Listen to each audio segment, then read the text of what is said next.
Welcome to this episode of Videodrome by DIY3dtech.com. In this episode, we're going to start our build of the brushless conversion of the Syma. I had to think about that for a minute. So, one of the things, the instructions leave a lot to be desired. They look pretty, and I really like how to blind remote controller to quadcopter and everything, but it still leaves a lot out. So I've deduced a couple different things. So firstly, this piece, this bracket piece, goes in what would appear to be upside down, like this. And there's a small screw opening. I'll see if I can zoom in on it. Mates with this opening, and then this pops in here. You might have to flex the body just a wee bit, not a lot, and then it should lock in there, and then you'll have to put the screws in. The orientation of this also appears, because this will mount on top, appears to go in this direction. There are no indicators on the board itself, so that's a little bit of a challenge, but I think I've deduced that. And then I believe the motors are, I believe these are counterclockwise, and I'll correct anything in the in the title below if I have to change anything. I believe these are counterclockwise, and I believe these silver ones are clockwise. So they'd go into an orientation a bit like this. And it looks like the way it's set up is the clockwise and counterclockwise. Notice the order of the wires, how they're coming out. So I believe this is what's going to set it. So they'll just be a straight plug-in to the electronic speed controllers, because normally what you do to make one clockwise is you simply reverse two of the wires. So I think they've already done that, what it appears. So just to be a straight plug-in to these, which will sit in here. So what I'm going to do is I'm going to jump to a bit of a time lapse as I assemble all this, because I think I've laid out the idea for you. And so you can kind of see how everything goes together. Oh, just kind of one note. The daughter board here I put in just utilizing the screws that were originally came with it. They're just large head screws, and they hold the piece, this piece in here like this. So you have the switch and the control for the camera.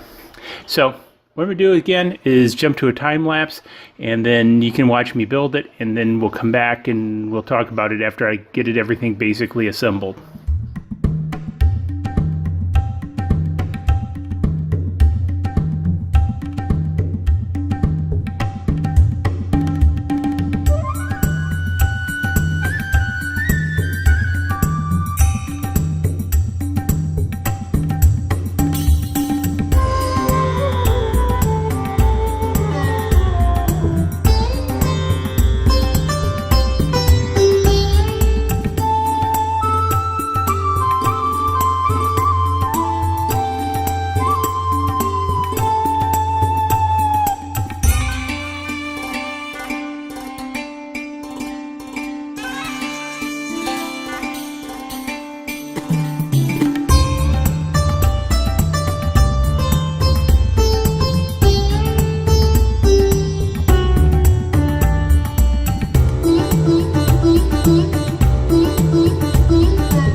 Okay, so we're back. Pretty much got the kit assembled. I'm going to do a little bit of more wire management. A couple things that I want to share. So one, it's been a while since I've worked on the Syma. So the motors actually attach with two screws down here, and they're the shorter ones rather than the longer ones. And you probably noticed I had a little bit of a trouble with one of the screws in the bottom of the motor. And I had to put some Loctite on it to get it to hold in there. It wasn't the best fit, but there's definitely 2 other ones holding it, so should not be an issue. So got that all fixed. I couldn't find, to hold the LEDs in, I had to use the original screws that came with it. I couldn't find a replacement set. I don't know why they give you this sort of ton of screws over here. So as you see, I didn't use very many. I used the flange screws to hold the control board down. Notice the orientation. The wires seem a little bit wanky on the, I don't know, my British friends will enjoy that one. Seem to be a little bit, strange on here. In other words, they're not equidistant, but it shouldn't be a problem either. Just tuck this in. So again, I'm going to do a little bit more wire management on this before I button it up. So again, I just kind of wanted to show you guys all the different pieces. Outside of that, it went together pretty straightforward. If I didn't have to mess with figuring out the motor screws and looking for the screws for this, you could probably do this under a half hour. So I have probably about, the time lapse was probably about an hour, a little bit less, maybe about 45 minutes. So it's a fairly quick build on the blank chassis. So we'll turn it over. So I'm going to put the covers on. Now, one of the other things I forgot to mention, when you go to slide these in, you have to slide it in from the hole, put the LED, then kind of slide it back and then slide it down. It took me a while to kind of figure that out, and then you can kind of bend them down like this. They kind of get bent up when I was doing it. So, but that's pretty straightforward. The rest of it is pretty much just building it, building the shell back on it. So I tell you what, I'm not going to bore you with that part because I just wanted to show adding the brushless stuff. If you've taken it apart to this section, you know how to put the case together and the lens covers on and that kind of stuff. Also, this screw here, I had to use a small screw for this guy to go in here to hold everything, and I believe this is the correct orientation. We'll have to test it out.